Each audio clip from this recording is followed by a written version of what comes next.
Hey, welcome to another episode of Off the Dribble, presented and powered by the Warner Robins All Stars. We got a special Father's Day edition for you today. First of all, let me, wish everybody a happy Father's Day that's tuning in. Um, like I said, we got a special show today. We got a father and son duel, dynamic duel, that's going to be able to drop a lot of light and information on us as far as the recruiting process and the evaluating process. But before we bring them on, of course, with me is Coach Tat, Coach Charles. So before we get into that, Coach Tat, Coach Charles, how y'all Father's Day been? Good, my man, good. Hey, Father's Day been pretty good, man. Good. Slow motion, huh? Yes, sir. Yeah. Couldn't ask for a better one. There you go. Hey, so, without further ado, let's go ahead and jump into the show and bring our special guests on. We have the one and only Kowacie Reeves Sr. and Kowacie Reeves Jr. Welcome to the show, guys. How you doing? How y'all doing? Hey, how you doing? Good. Kowacie Sr., how's your Father's Day been, man? Oh, it's been pretty good, man. I can't complain. There you go. Thankful for it all, bro. I hear you. Kowacie Jr., man, did you do anything special for your dad today? We just hanging out with family, like always. Yeah, that's where it's at, man. That's where it's at. So just so our viewers out there that don't understand who you guys are, man, I'm gonna give y'all a little brief introduction. Kowacie Sr. is the owner and founder of the Hypesouth Media and Athletics. Tournament director, scout evaluator. There's some of the hats that he wears, as well as Central's assistant coach for the varsity girls. I get all that right, Coach? Yes, sir. That's it. Right. And then for Lil Wacie, tearing up the basketball scene, man, and putting Middle Georgia on the map. 19 Division I offers, as well as last season averaged 21 points, 7 rebounds, and 3 steals, and more importantly, is already committed to go play for the Florida Gators. Yes, sir. Hey, it's big having you guys on the show, man. We appreciate it. Appreciate you guys, Thanks for man. having us. Yeah. Hey, Coach Kenny. Yes, sir. Don't forget about Lil Wacie, that 4.0 GPA now. More importantly, there you go. Hey, so you know what? Even just going off of that, Lil Wacie, go ahead and speak to that, man. Speak to why it was important for you to have your grades where they needed to be in order for you to go and propel in this basketball game. Well, first off, that aspect was always preached at a young age. Before I even really just got real serious into sports, I always keep the grades up in school, and whatever you're doing, just make sure that end is taken care of. And then as I got on, I started to see the results from it. So that was the easy part. You get your grades out the way. All the other stuff that's coming, your grades won't be an obstacle for you. There you go. Hey, so even with that, man, can you just go ahead and drop an announcement to the players that's out there that's following in your footsteps and have dreams to get where you're at, as far as how important that is, man? Just talk to them directly right now. I would say that's always the first part. Like, even if you're heavily recruited, that's gonna be the first thing any coach asks for. I don't care what school it is, how big, how small. They're gonna ask for your transcript first thing, and that weeds out a lot of players. So if you have that end taken care of, you'll be good. Hey, preach, bro. That's 100 right there. So Wacie, see, I'm gonna kind of throw it over to you, man. And there's so many levels to this that we could try to get advice from, right? As far as us trying to get our kids recruited and looked at, as far as from your evaluator standpoint, from your coaching standpoint, how to develop your kids to get them to that level, and then from a dad standpoint, as far as going through this process with your son. But I guess the first part, man, we've had you on the show before. You're definitely family, and you've been on the show and going to be on the show. But for those who may just be their first time being introduced to you, can you kind of just give us a rundown of how you started Hypesouth? Oh yeah, yeah. Probably about 6, 7 years ago. I just wanted to create an outlet, exposure avenue. Just to shine light on the Middle Georgia area, specifically because I was born and raised in Macon, and I always felt like during my era when I was coming up playing, I felt like we had some talent, but for whatever reasons, it wasn't a lot of light shine, and a lot of kids I think missed out because of that. So I was thinking, I was going to school, getting different ideas, and I just started thinking like, okay, maybe I can create, a media outlet or some kind of social media presence or something like that, right, to just bring light to what we got right here, because I think we got just as much talent as any other area in the state, and it just was missing that light, that outlet, that exposure piece, and so that was the idea behind Hypesouth. Right. So now, how does that kind of translate to you coaching as well? Yeah. You coached at the AAU level as well as the high school level, correct? Yeah, yes, sir. Well, I started Rick Paul when he was probably like 4 years old, and I just kind of moved up with him, and as time moved, when they got to like 4th, 5th grade, we created a AAU basketball team, and right, on the younger level, we did a lot of AAU, YBOA, just trying to get our feet wet and get it started. And then as the time went on, it kind of grew to something bigger. And as we spoke on the earlier show, we collaborated, with Team Georgia Magic.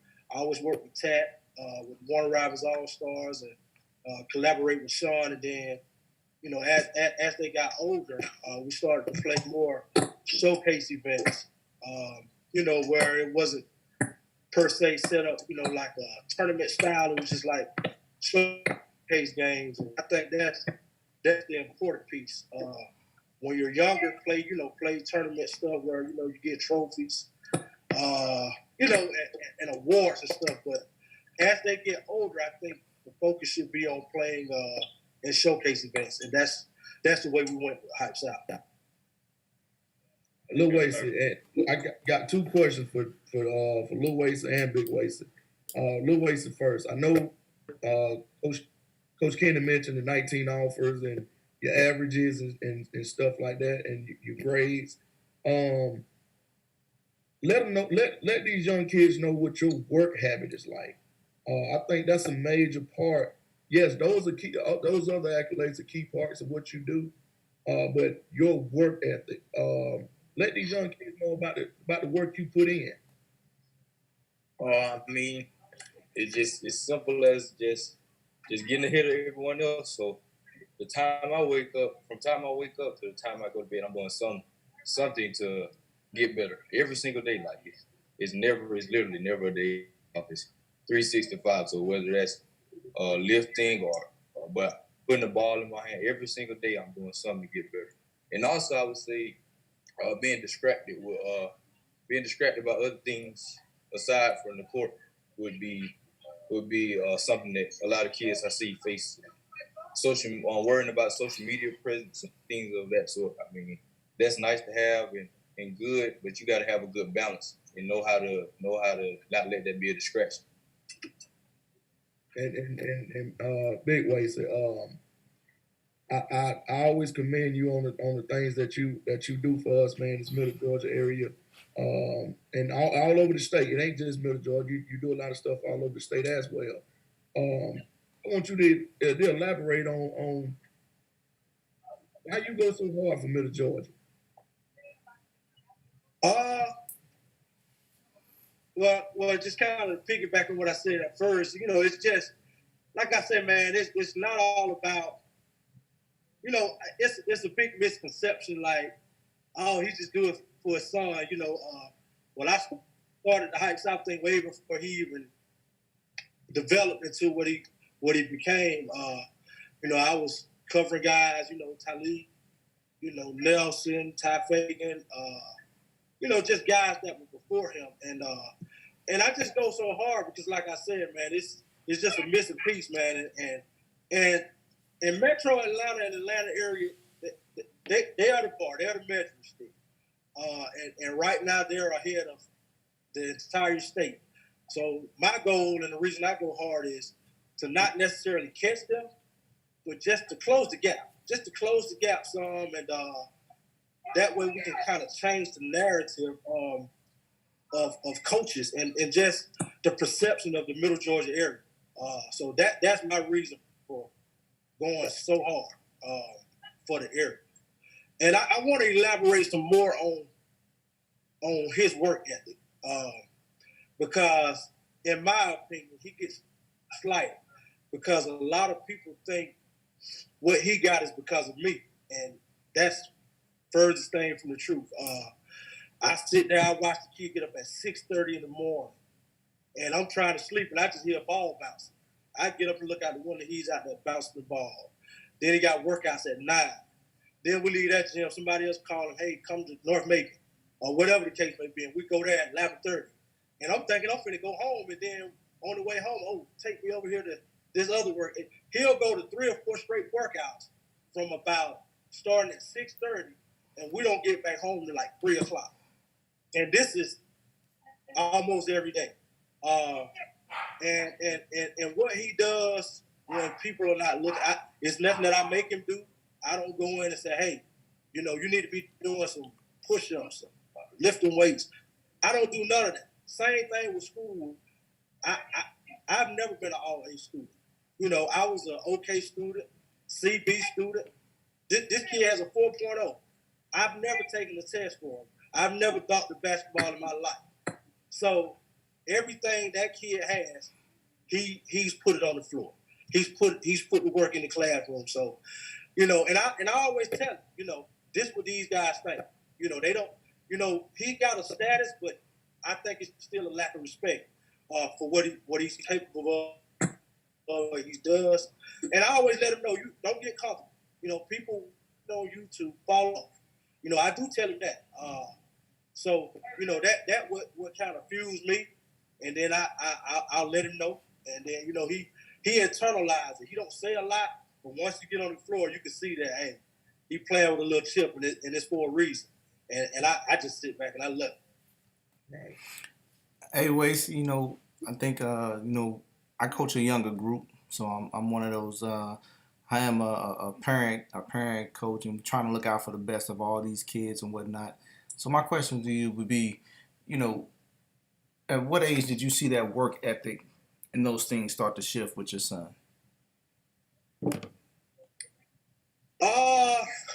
The work ethic part, I think it started to click to him around 6th, 7th grade. I think, because I would always just get him and teach him. I would train him on shooting the ball and stuff like that. But once he got to a certain age, I knew that I've taken him as far as I could take him.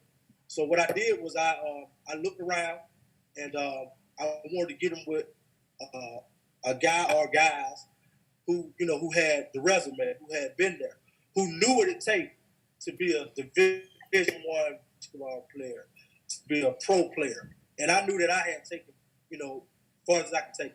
And so I just looked around. I got with my Kowacie Harnett.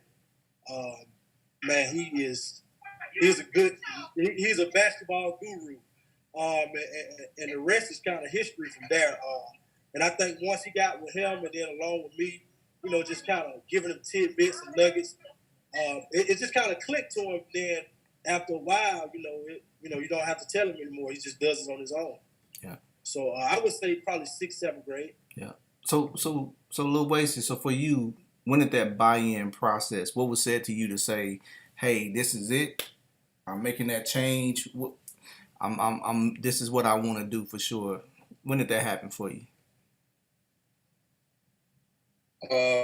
Like he said, probably around 6th grade. I remember because that's when I first hit middle school, and I wasn't playing a lot. You know, middle school is 6, 7, 8, so I was on the team, but I wasn't getting that many minutes or playing a lot. But I still playing rec ball, and I would come home after the games, my middle school games, upset. Like, I'm doing this, and he sat me down and told me it's you never blame coaches or anything. It's something you got to be doing. So you're doing something that's making him not put you on the floor. So that really stuck with me, and from then on out, he just told me never come back the same, never come back the next year the same, and I just always just kept that with me. Yeah. Kowacie, man, I'm gonna stay with you, and like I said, man, 19 Division I offers is huge, right? Um, but I'm gonna ask you, what made you decide on Florida? What was it about Florida that made you feel that was the right place to take your talents to next? First off, it was people. First off, it was just me going just strictly off. They came in the door first. That was just the narrative that was pushed by me to myself. Like, okay, they're first. That's what I'm going off of. But as the process started to heat up and more coaches started to get involved, I had to let that go and just realize you got to look at the whole bigger picture. So I just took everything into consideration. Stuff like where I'm going to be living, the resources I can gain off the court and on the court, the style of play, my relationship with the coaches, particularly the head coach, because assistant coaches can leave at any time, just like head coaches can, but head coaches are a little bit more stable. So I just took all that into consideration, and also I just watched their actions, how consistent they were. They never came off me. They never looked somebody else. They told me just how it was. They always straightforward, Lord.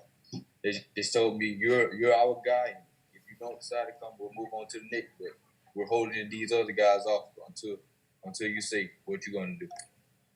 All right. So man, I swear, man, just listening to you right now, you sound like a pro, right? You understand the business and the serious aspect of it. All right. So I mean, where did you kind of pick that up from? Was it going through this process that you kind of determined and identified, okay, this is serious business? Is this something that you and your dad had conversations about? Just the maturity that you speak about all of this with, where did you kind of pick that up from? Well, I think it's a little bit of both. At first I didn't have that much knowledge on the whole process. I was kind of clueless, like most kids are before the process. I was just thought it would just get offers and just basically show off with them or something like that. But then once I started going through the process, I mean, it got real. And then my dad kind of guided me through the show, and my mom also. He guided me through just to show me like how serious this was. You're gonna be living here. You're gonna be an adult, and this is your decision and how you're gonna have to live your life. Right. So wait, you see, let me ask you why he's going through this process. Now let's bring it back to you being a parent, right? So you not the coach, not the evaluator, but a parent. How are you supporting him going through this process? Why he was going through that to make a decision? Okay, yeah. I always told him, don't be big on what people tell you. Always, just watch what they do, watch their actions. That'll tell you a lot. And I want to say this about offers too, man. What I didn't understand before going through the process with him, but what I clearly understand now is that, you can have 19 or 20 offers, but you're only being recruited by 3 or 4 schools. And what that means is you may get an offer from a certain school, they may call you and offer you, and you'll never hear from them again. It's just an offer. And that happens. Out of his 19 offers, he was probably really being recruited, meaning texting in contact with probably about 4 or 5 schools. Mm. And I would just always tell him, just listen and watch what people do, watch their actions. And if they tell you one thing, make sure they do it. And for the most part, as the process went along, for me, him, and my wife also, we just started to become more and more, aware of that and stuff like that. So kids, like when you see, this kid posting, oh, I got an offer every other day. He may have that offer, but the most important thing is he being recruited. You don't want to just have an offer; you want to be recruited, and that's the fun part when you're being recruited by coaches who have a plan. They seriously want you, and that's what I had to get him to realize, like, because it was a little overwhelming for him, and I just had to tell him, like, hey, look, you got 19, 20 offers, but it ain't but 4 or 5 people that's really, really recruiting you. So, I would just tell parents and kids to just be aware of that. Just be aware of that. Right. So when you say those offers, was it one of those things that somebody was just throwing something out there to see if you all will bite, and then maybe the process would have picked up, or was it really just? I mean, what kind of go deeper than that if you could? Right. I think what it is once a kid gets hot, you have coaches that just say, for example, if Georgia offers, then you're gonna have other SEC schools who just gonna piggyback just because Georgia is in their conference. And so if Georgia offers, then hey, let me snoop around and see, maybe what this kid is all about, even if I've never seen him play, or even if I don't know much about him. Now I'm doing a little research. And, I'm gonna just kind of just jump on because hey, a school in my conference offer. So you have a lot of that going on, and some of it is, some of them just shooting a shot to see, if I offer him, just trying to take his temperature to see will he bite or will the parents bite, stuff like that. And now some of them, they'll just offer and you never hear from them again. I couldn't really elaborate on that to say why or whatever, but only thing I can say is because a kid got hot and they just threw the name in the hat. And that happens. That happens. So that kind of makes me wondering, like, if they were trying to, recruit somebody else and they were using Lil Wacie as kind of a chip to say, well, we've reached out, so if you come play, you could possibly team up with each other or something along those lines, huh? Yeah, I mean, it could be a number of things, man. Where it could be, hey, we offer this high major kid. And maybe that's to get the attention of a mid-level kid, Right. So, it's a lot of different reasoning for it, Oh yeah. Coach Tap. I want you to hit on the evaluating part that you do. When you evaluating kids, what are you mainly looking for? Starting on the kid when they're high level kid, mid major, or low level kid.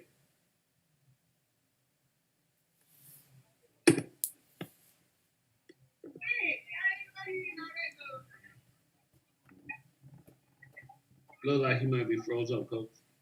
All right. Why you thinking about? Give me what?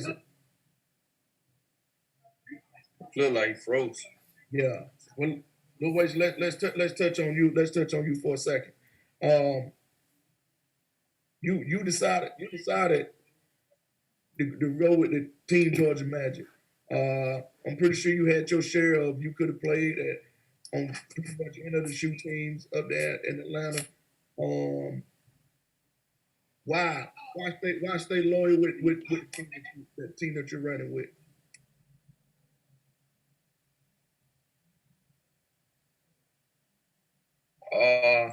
I also say my dad will have a lot to do with that. A lot to put me the way on how to read people and just read a lot of stuff during this process or just playing basketball in general.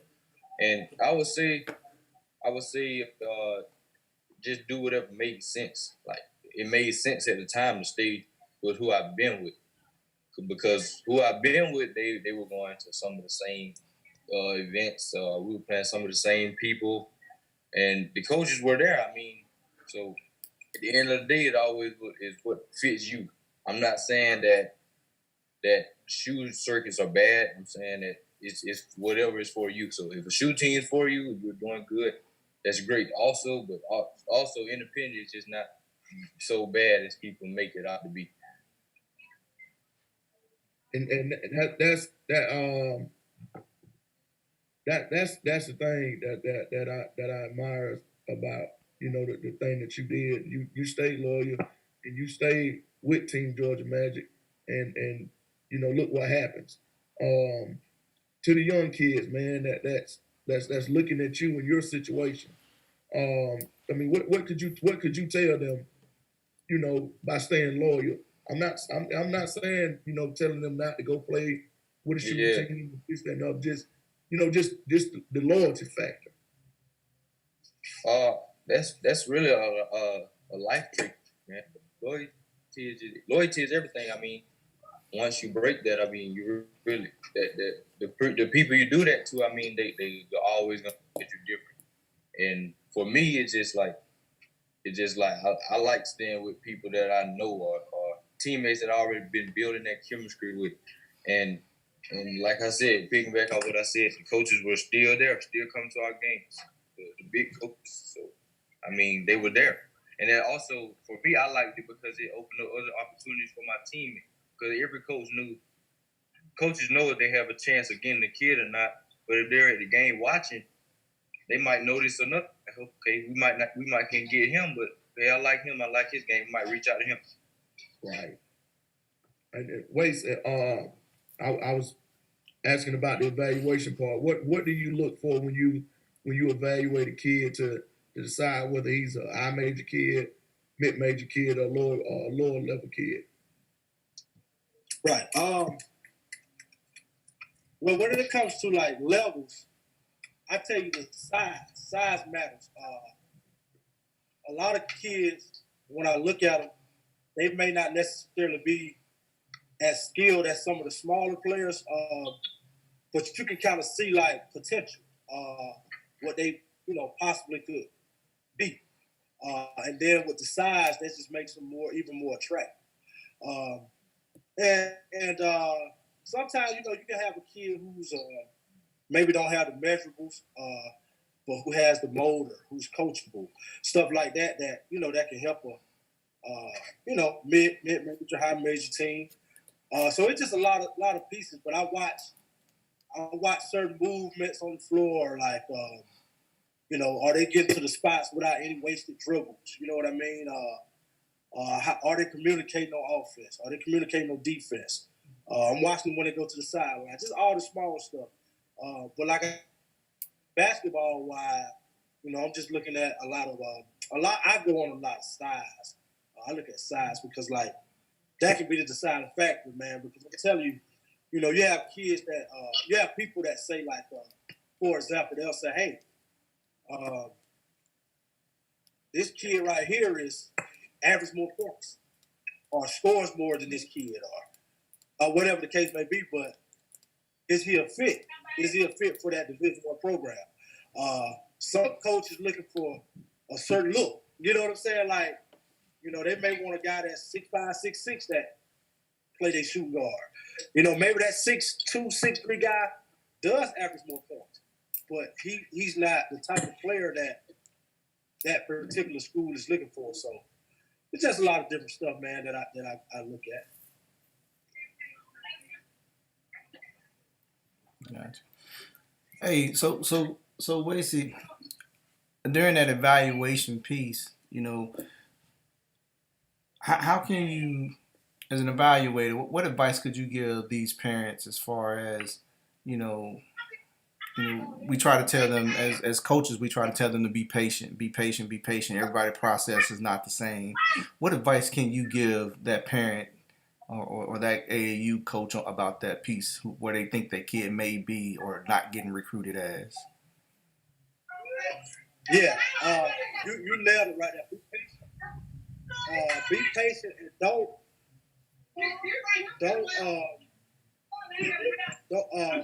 compare different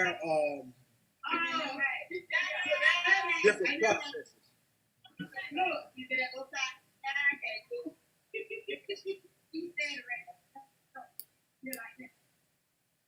Don't compare different processes.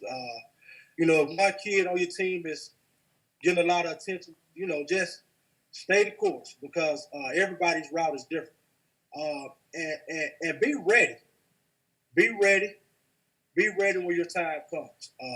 Because you can be wanting to be and then when that moment comes, not ready. And like I always tell, one play, it can be one game, it can be any moment that process can start. So, like you said, Coach, just be patient. And my thing is be ready. Don't want to be recruited, and then when the coach get ready to offer you, the kid doesn't have the GPA, or the kid is, has a bad behavioral history, just anything. Just be ready. Just be ready. Stay patient and be ready, because if you keep doing it, keep putting it on the floor, opportunity is gonna come. Right. So Wason, let me ask you this, man. Even as far as the exposure piece of it, right? So we know you're connected with Sean Williams and On the Radar up in Atlanta, and we know they just had a camp, and they do a lot of stuff as well as what you're doing, in collaboration, so to speak. But how important is exposure at to get to the next level, or just to get outside of your comfort zone and play against kids that you won't normally play against? Right. Yeah, that's the thing, man. Just early as you can start them out, put them in front of reputable people.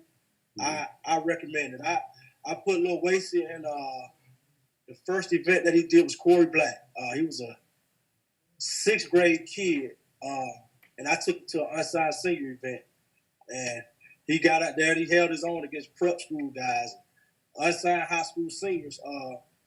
And after the camp, he didn't really get a lot of wrote about it, but I got calls from coaches that said, "Hey, man, your kid, he was out there, he was holding his own. I think he got a chance." And he was a 6th grader. Right. Then I took him to Sean Williams as a 7th grader, 8th grade. I just kept him in front of people, and just stay the course, man. Don't go looking for instant exposure.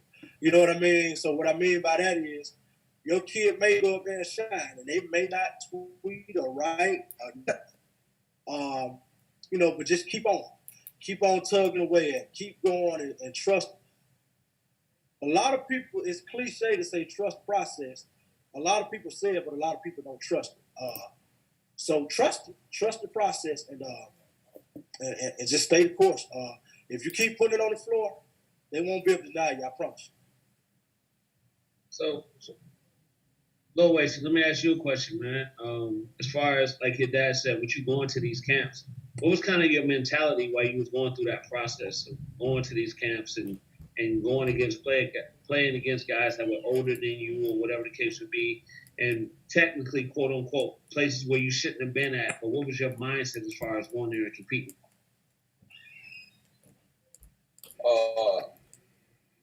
Basically, it was just to compete. Like he told me from a young age, always compete, no matter. Don't ever give up. Just compete. And also, it was just keep doing what I'm doing every time. Keep doing what you're doing. Keep killing or keep doing what you're doing. I mean, and eventually something to come. You'll get noticed by someone. Something gonna happen good if you keep doing what you're doing. Right. So, and definitely you transitioned that over. So now let me ask you, as far as playing on that travel circuit, how did you kind of transition your game into high school ball? And what did you kind of take away from playing AAU ball in the summer to transition over to the high school season?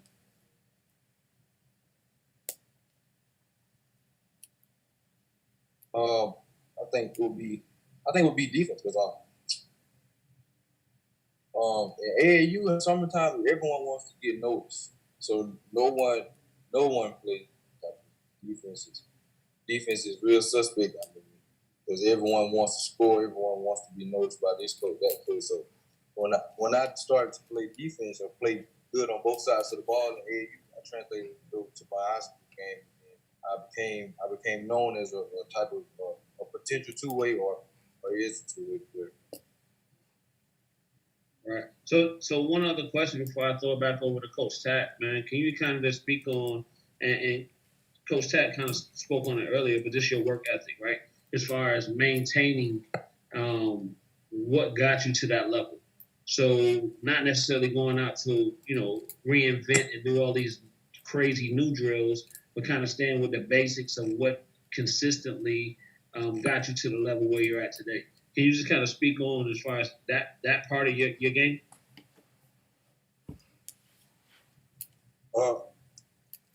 Like I said, like this, from a young age, it was just do what you can do and don't come back the same. So I mean, like what you said with the crazy drills and stuff like that. I mean, I would just always just talk through certain things, and then I would just go out and just do them by myself, practice every day. And then as I got older and older, I just kept doing it. It was just all repetition. Lil Waste, and piggyback, like you say, on the work ethic. You work, and we talked about your work ethic in school. You've taken it as a 10th grader. You've taken it SAT, right? Yes, sir. All right, and I think that's a lot of things that I think people don't know that you can take that SAT as a 10th grader. How did were you nervous when you first took it?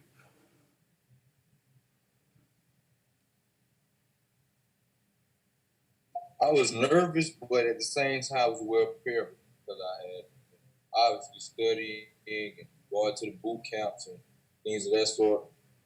So, but on the day of the test, I was very nervous. Yeah. Hey, Lil Waste, I got a question for you. Hey, so I'm gonna put it out there, man. What team you looking forward to playing against, or player?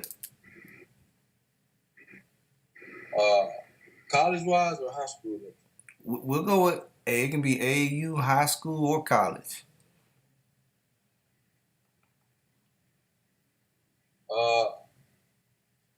Honestly, this time for high school wise or AAU or whatever, this like these times right here, I'm just ready to get back on the court and pick anybody. I mean, it don't matter. I haven't played 4 or 5 or organized basketball in so long. I mean, I'm just ready to play anybody. Yeah, I feel you. But I would say I would be the same really. They're ready to play. All right. Yeah, man.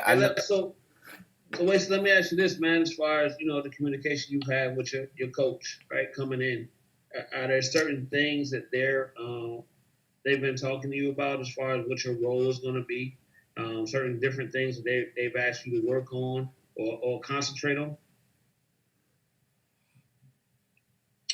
Yes, I talk really every single day, and when we talk about all type of different stuff. But when we're about my role or my fit or how I would be used, I think they want me. They said they want me to be kind of look at how I am now, a two-way player, can shoot, locks up on the defensive end, and also can create his own shot. Okay. So what do you personally know that you have to work on and get better at before you go to that next level? I would say pace. My pace. I think I would have to speed my pace up the way I play, my style of play, because on the next level, the pace is way faster, and also I would say ball handling. They handle the ball more, like bring it up more, because at my size, even being 6'5", 6'6", college, that's not on the next level. That's still you still have to handle the ball. They want to see you be that combo guard that you can play the point as well as the two. Right. So they got you kind of pegged to play between the 1 and the 2.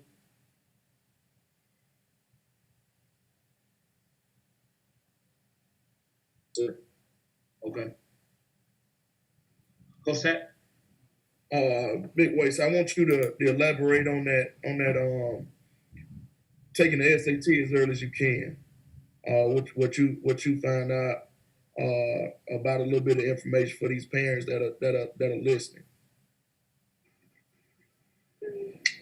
Yeah, I would just say the earlier the better. It's a misconception that you have to be 11th or 12th grader to take it. But you can take it as early as the 9th grade. Only difference is you may have to pay out of pocket as a 9th or 10th grader versus getting the fee waivers from the high school or the guidance counselors or whatever it may be. So I would just say the earlier the better.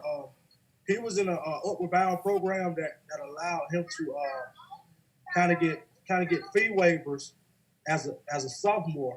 So he took the PSAT, I think, early in his sophomore year, and then during that summertime with the upward bound through the upward bound program, he was able to qualify for a fee waiver, and he took it during that summer, and he made the score that he needed.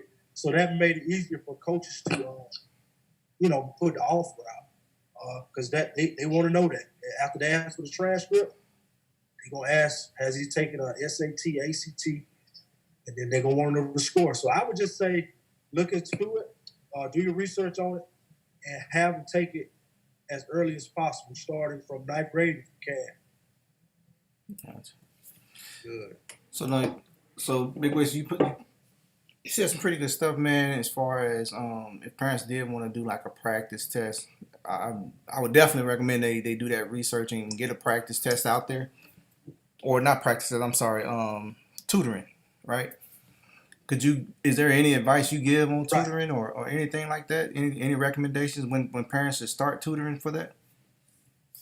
As far as like, you mean for prepping for the like SAT? Correct.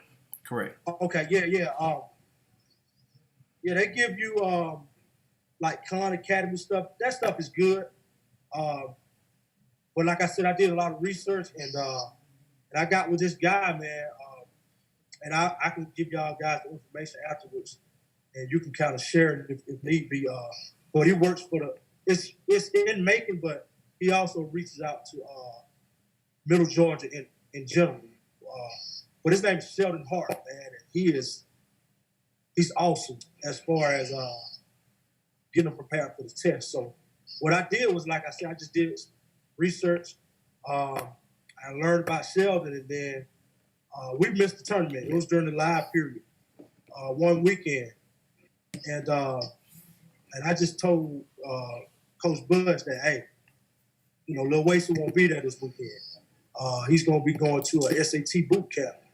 And it was a couple days where they had a lady from UGA come up and teach the class, and the boot camp was exactly like the test. Lil Wacy told me it was set up the exact same. It was just different questions. Like if it was a reading passage, it was the exact same way, just different words. Math problem, same way, just different numbers. So he went into that test after that boot camp knowing exactly what section would be where, what kind of question would be there, and also at the boot camp, when they asked the questions, they went over the answers to make sure that they understood it, and they had a good feel for the test. And I would also say, when you do a boot camp like that, make sure it's close to the test day. Don't be scheduled for the test in July and do the boot camp in February. I would just say do it right around the time, a week or two out from the test if you can. Gotcha. Thanks. That's good advice, Coach. I appreciate that. So this question's the next question's for both of you, Kowacie and Lil Wacy, as far as just the competition, right? So we are here in Middle Georgia, and you guys, we're playing against Atlanta teams or whatever the case would be, playing and competing for positions, scholarships, all that good stuff. So the first part, Lil Wacy, as far as you playing against these guys, as far as in playing with a Middle Georgia team, the talent level? Is there a huge difference, or can we compete pretty well from down here in Middle Georgia with those guys up in Atlanta?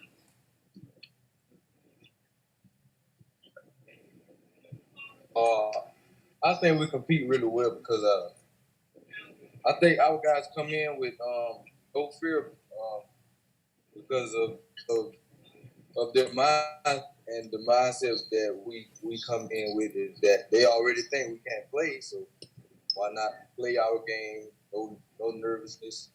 Just play how we usually play, and then that earns us respect, and we can compete in some of the teams.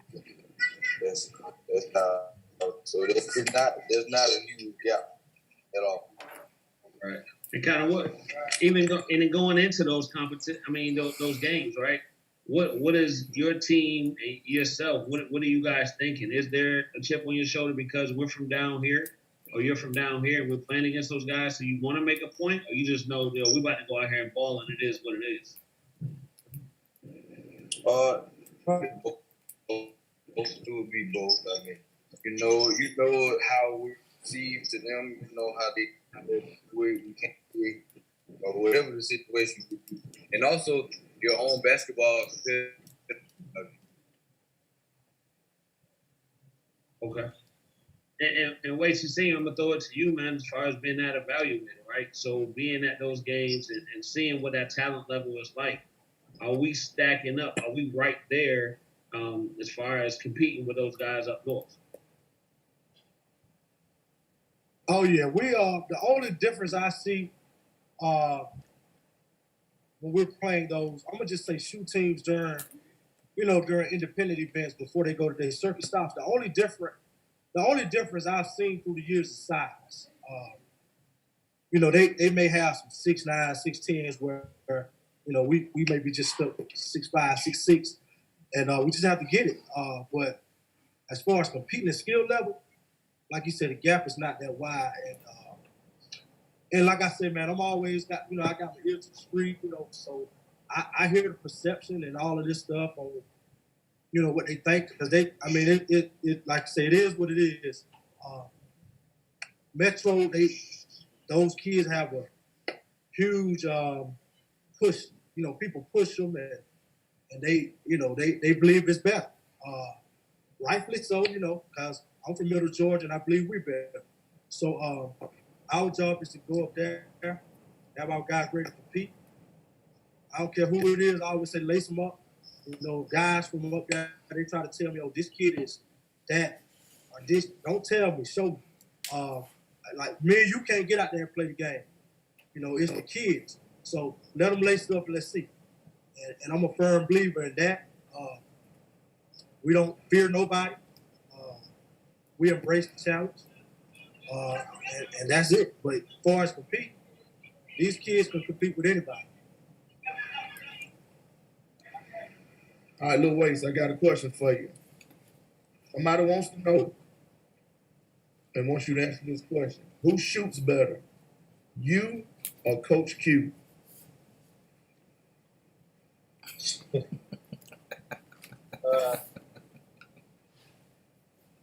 I think I shoot better personally. I only seen Coach Q in action a couple times. I have got on YouTube to watch full highlights of him in his prime, man. He was shooting the cup off. I think I could compete with him though. One more question.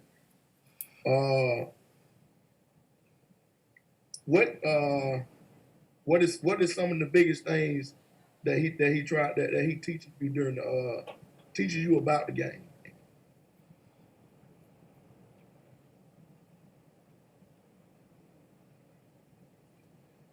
Mostly he teaches me about really basically the next level and how it's gonna be because he's been there for 2 years. So he knows exactly what it's gonna be like in the next level. And I even ask him most of the time. I ask him questions if I want to. He gonna tell me honestly every time what I need to do here or on the next level that you're not gonna be able to do that. Certain things like that. That's what on and off the court. Lil Wasey, so what are some of the things, you having that conversation with your trainer and whatnot? What are some of the things you're doing to prepare yourself now for that next level? Really, would be getting in shape. Maintaining, getting in shape and maintaining, staying in shape. Tip top shape for basketball wise and strength. Because on the next level, that if you have those two things plus your skill set, it's already you have a good skill set. You always have a chance. Yeah. Hey, Big Wasey, man, like I say, we appreciate everything you've been doing, man, for Middle Georgia, and we definitely want to keep this thing moving. So as we get into this, as we continue to get into this AAU basketball, high school basketball, can you just talk to some of these kids about, we say what we need to do. The question is, what do we need to do to push basketball forward? But some of this onus is on the kids too. What are some of the things you feel the kids need to do in their role to push basketball forward in Middle Georgia? I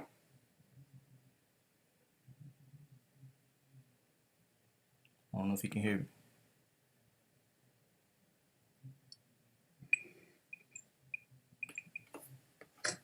Oh,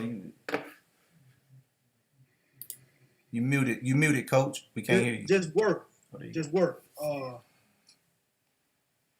Don't just say you want to do it. Do it. When ain't nobody looking, are you outside getting up shots when you can't get in the gym? Are you running around the neighborhood when school is closed? Just the little stuff. Because all the little stuff's gonna add up to something big if you just be consistent. Just be consistent. And I can't say it no more. I can't emphasize it. Work, man. Work. Don't just think getting on social media with a highlight or two here or there, because them highlights gonna get old. And they gonna want to see another highlight. So just work, man. And be coachable and trust it. Trust what your coaches are telling you. And we're gonna do what we have to do as coaches, evaluators, media. I know I am. I'm gonna continue to learn, see whatever I need to do to keep us up to date with what's going on with the times. So I would just encourage parents and kids to once you get in a situation, stay in it. You know what I'm saying? Don't bounce around. Because I personally believe, just my opinion, I think that stunts kids' growth.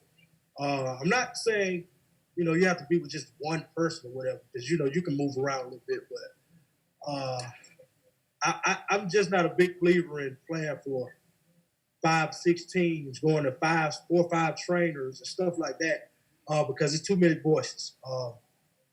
And stuff can get blurred, man. And and to me, it'll never translate. So, that would be my thing, man. Just work and be coachable.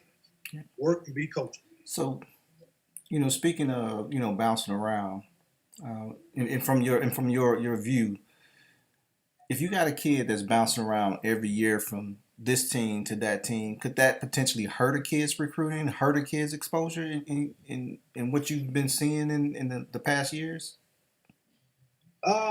In my opinion, yes. I just feel like coaches look at that as like, oh, if we get him, hey, are we gonna be able to keep him? Will he go? If he'll jump teams from week to week, year to year, or even, man, I've seen kids play for a team at 12 o'clock this morning, the tournament at 5, they're playing for another team. So, I mean, coaches, they may look at that as like he's not stable. So, in my opinion, yes, it can hurt. Yeah. Because they're going to like 3 or 4 high schools, and then they're playing for 3 or 4 or 5 travel teams. So, I mean, that to me, that's just not a good look. And I do think it hurts in recruiting. I do. Okay. So, Wacy, kind of the piggyback on that, man. I mean, you just said that you've seen kids play for different teams during the same tournament. And I guess this is more of a message to the parents as far as trust that process, right? So earlier we said, yeah, it's a cliche and it's easy to say, but it really takes dedication and understanding to do that piece of it, right? Can you just kind of just elaborate a little bit more on that as far as from a parent standpoint, where they think they're maximizing an opportunity for their child, but really they could be hurting their child in that aspect? Yeah. It's just, to me, it all goes back to control what you can control, and be grateful. Be grateful for whatever your family is being blessed with, your kid. And I say family because it's the parents as well. So, for instance, if your kid has 3 Division I offers, and they may not be high major, but they're Division I, low to mid level. Be grateful for it. Don't miss your blessing. Don't miss your blessing comparing with other people. I see a lot of that. And just trust it, man. Trust the process. Be grateful, because if your kid puts it on the floor, opportunity will be there. Now, will the opportunity be the same as the next kid? Maybe not. Or the next kid, maybe not. So just control what you can control. And no matter what you do, you can switch teams, you can transfer schools. That's not going to change the player. That's not going to change the player, because I always tell them you can change what's across the chest, but you can't change what's inside the chest. So that's just my thing, man. Just be grateful and trust, and don't compare. Don't compare. That's the biggest downfall of kids, and it's not the kids' fault. Most of the time, it's the adults. Right. So that's my pet peeve, man. Don't compare to anybody else. Yeah. So let me ask you this as well, as far as Lil Wacy going through this recruiting process. That's a process for the parents as well, right?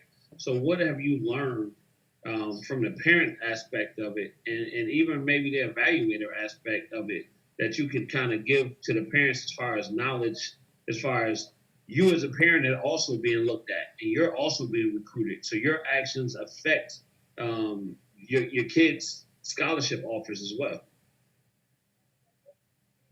Right. I just say from a parent aspect, I've had coaches tell me that when they come to a game, they already come knowing the kid can play. They're coming to look around to see, is that kid coachable? How's he in the huddle? How's he going on and off the court? How's he in warm-ups? If all that checks off, then they're looking around to see, where the parents at in the stands, how they act, and stuff like that. So just know your kid is being recruited, but you are too. And so if you're not, just say up to par, you may cost your kid a chance. If you're in the stands saying, acting in a certain way, or, because people talk, or if, a coach might ask somebody about this kid, and they might, say, hey, yeah, the kid is all right, but, his parents, this, that, and the other. So, just be careful with it, man, because like I said, they recruit everybody, from the parents to the principal to the counselor to whoever they think is close to that kid. They'll reach out to them, and they'll pick their brains, and they'll ask them questions and stuff like that. So yeah, man, from the parenting aspect of it, I mean, you're being recruited just as well as the kid. Yeah, and real quick before I throw it to Coach Tack, just kind of elaborating on the parent aspect, right? So is that enthusiastic but not crazy, in the sense of, yeah, cheer your kid on, cheer the team on, be engaged in the game, but if they see you or hear you up there questioning what the coach is doing, yelling at the referees and all that type of stuff, is that kind of where that conversation goes?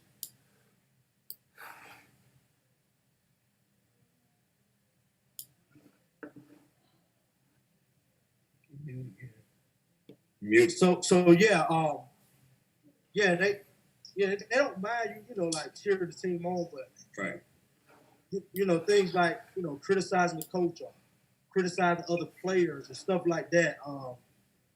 They're definitely listening and watching for that because if he's a senior or whatever case, if you're saying that coach can't do this, do that, hey, we're gonna have a kid in a couple months, so are they gonna do us the same way? So definitely that. I wouldn't say just be on pins and needles.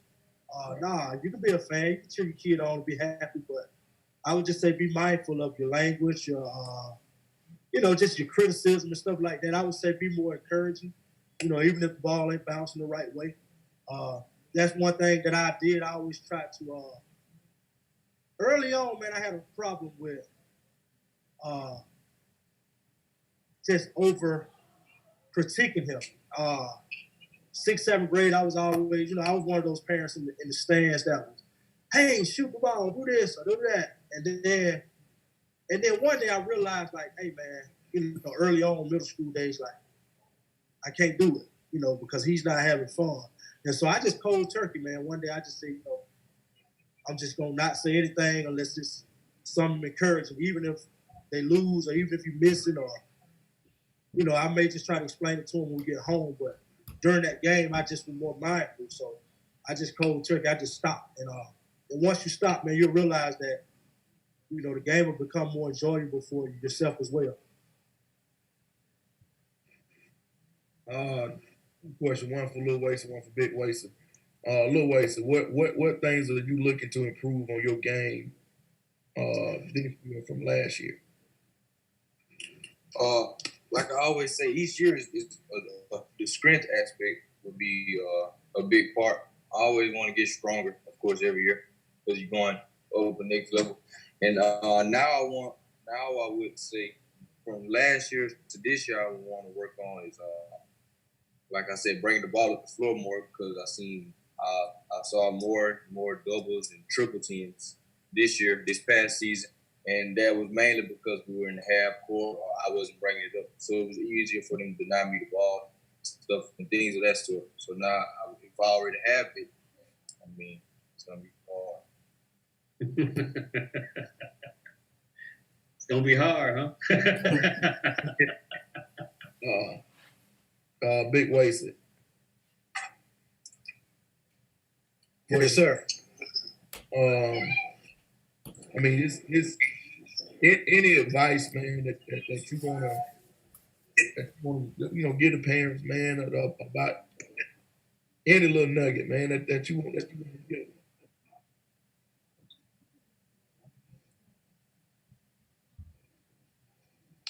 Yeah.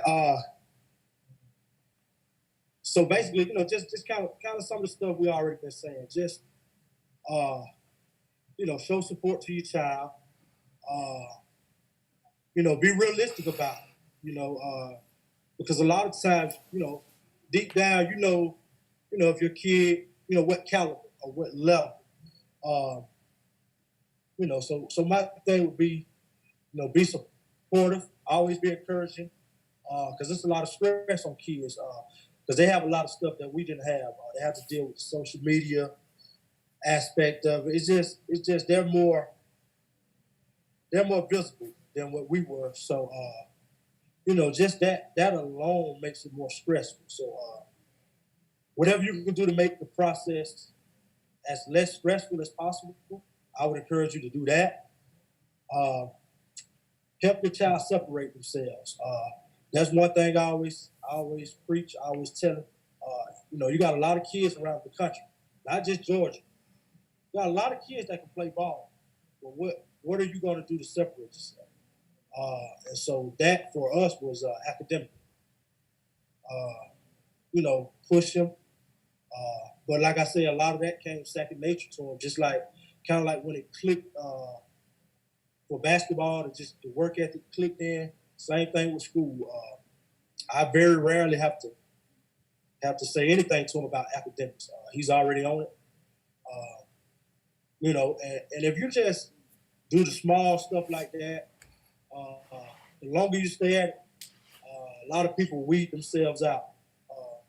because they're just focused on the not important stuff. Focus on the important stuff. Focus on what you can control. That's my advice, man.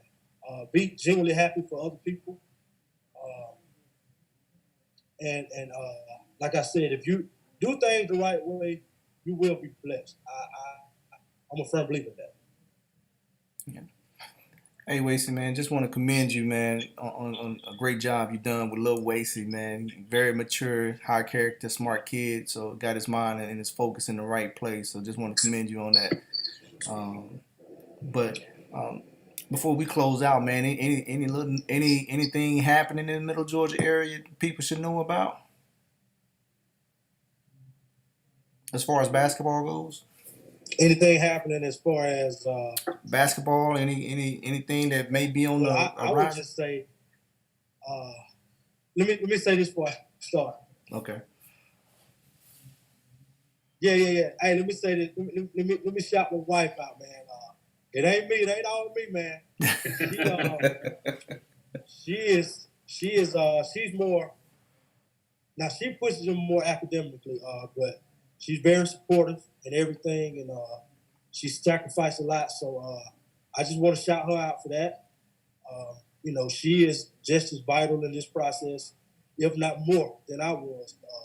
Because it may be times where I might say, well, nah, he don't need to do this, he needs to do that. And then she's firm on it, no, he needs to do this. And I have to kind of give in to it a little bit. So, and a lot of times she's right. So I just want to give her props for her part in it. I just want to say that. Right. So, but we ain't want no murder scene, Kowacie. As far as what we have going on with Jordan, I think people are already starting to see that. Say it again. I said we ain't want no murder scene, man. So make sure you plug that. We got you, bro. Okay, but I appreciate that. Hey, but as far as what we got going on in Middle Georgia, I think people can already start to see that it's like next man up. It's like next man up, and I have guys. Of course, the COVID stopped a lot of the tournament action, and they stopped a lot of different events and stuff. So, you have guys who put stuff together towards the end of the summer with some of these independent events. A lot of people are calling me, want me to bring Lil Wacy and stuff like that. And my mindset is like, I'm going to support who supports me, but like, I don't want him to. I don't want to take him to an event to potentially take light off another kid right now. He pretty much he's sick. So if it's an individual camp or something like that, I'll just hold him out. And I encourage y'all and everybody else. I share the links and stuff like that to take kids to take them up there and so they can get their light shine on them and just see who's next, man. Just see who's next. And I've been putting it out. 6th, 7th graders, 8th graders, 9th. We got them for all levels, and I think people are taking notice. If you just go to the Twitter page, Hypesouth Media, or On the Radar Hoops, you can see a lot of what Middle Georgia has coming up.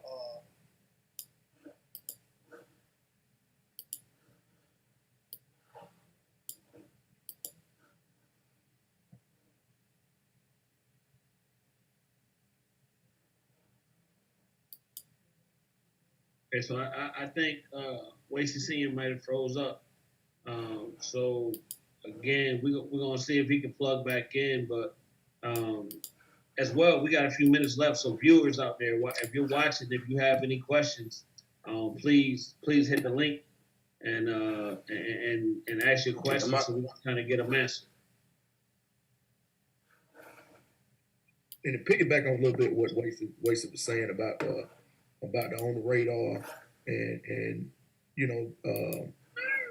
us having the kids, we had a group of kids go up to those hoop academies the past 2 weekends, and I think they've done pretty well in the last two weekends. So I think we're doing a pretty good job, man, of getting the kids out from all the programs here in Middle Georgia, and getting the kids up there to finally start to hit those camps and hit those tournaments and stuff, and finally get the kids out of it.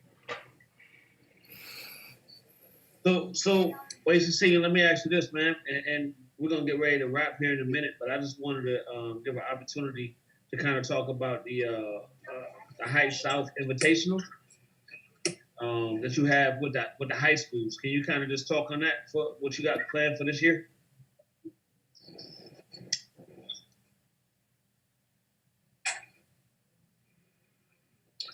Yeah, yes, sir. Yes, sir.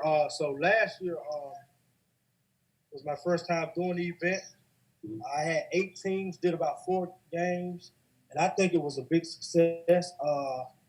But like I said, one of the things I had it over the Central Georgia Tech, and I think that was a great spot for it. But this year, I kind of got together with Tat and Jamal and Warner Rivals athletic department. And, so we decided to move it to their place this year. I wanted to give it more of a high school feel, have more games, more teams. I already got some pretty good teams, confirmed to come to the event. Well, basically, that's the same thing, just an event that just an exposure event. So I want to try to get some cross matchups, South Georgia, Middle Georgia, Metro Atlanta teams, and kind of, just kind of advertise to show them, try to encourage some coaches to, come below the airport. Because believe it or not, man, there's a narrative out there about kids and events, just a lot of stuff below that. I just want to change the narrative and put together a quality event with some great players and great teams. Right. So Coach, you got dates for that? You know the dates already? Yeah, it'll be a one day. It'll be November the 28th. It'll be on a Saturday. The last Saturday in November. Okay. Sounds good. But again, we appreciate you and Kowacie, Lil Kowacie being on the show. We're gonna get ready to wrap, but before we go, Coach Tat, you got anything? Man, just appreciate it, man. Like I say, Kowacie, like I tell you all the time, man, we appreciate everything that you do, man, pushing this thing forward. We behind you 100% with everything that you do. And, any way that we can help you, we're always one phone call away. These platforms, like you say, it's one call away, brother. If you ever want to still get on or come back, you're more than welcome. Same as you too, Lil Kowacie. Coach Charles? No, man, just want to tell it. Appreciate it. Yeah, just want to tell everybody out there, happy Father's Day, man. Kowacie, Lil Kowacie, man, y'all keep doing your thing. Keep helping pushing Middle Georgia along. Kowacie, keep being that stellar athlete and academic student. Take that with you when you go to Florida and just keep building on it, man. You got a great foundation. So you got a huge support system in your corner, man. So just want to let you know that. Appreciate it, man. Oh, yeah. Yeah. Like I said, man, it was huge having you guys on the show, man. The father and son dynamic duel. That's what I call you, right? So, Lil Kowacie, man, much success coming up this year in high school, and then taking it to the next level. And Kowacie Senior, man, like Coach Tat said, whatever you need from us, just let us know, man. We appreciate everything you do as far as pushing this movement forward. But before we wrap, man, we definitely have to let you guys know about our next show. Episode, Charles, Coach, what episode is this? This episode 8, so episode 9. Episode 9. We 9 deep already. So episode 9 is coming up Tuesday. We got a coaches roundtable. We got high school coaches, state championship winning high school coaches. Coach Tat, you want to speak on that a little bit? Yeah, we got in touch, man, and talked with coaches from coach committee from Middle Creek. We got Coach Garman, of course, Warner Robins. We got Coach TK down from Dooley County. Who else? We got Coach Harris. Coach Sherman White. Coach Sherman White has confirmed to say he's going to be on the show, man. We got good show coming up, and can't wait to have that show, man. Hey, so that's gonna be Tuesday at 8 o'clock. So please tune in. Of course, if you got anything for us, any information you need, hit us on social media, hit us on the tweet. We're gonna get back to you. We're gonna make it happen. We appreciate all the support and all the love and the feedback that we've been getting. But other than that, man, we're gonna wrap the show. So, like I said, appreciate you, and we out of here. Peace. Appreciate you, fellas.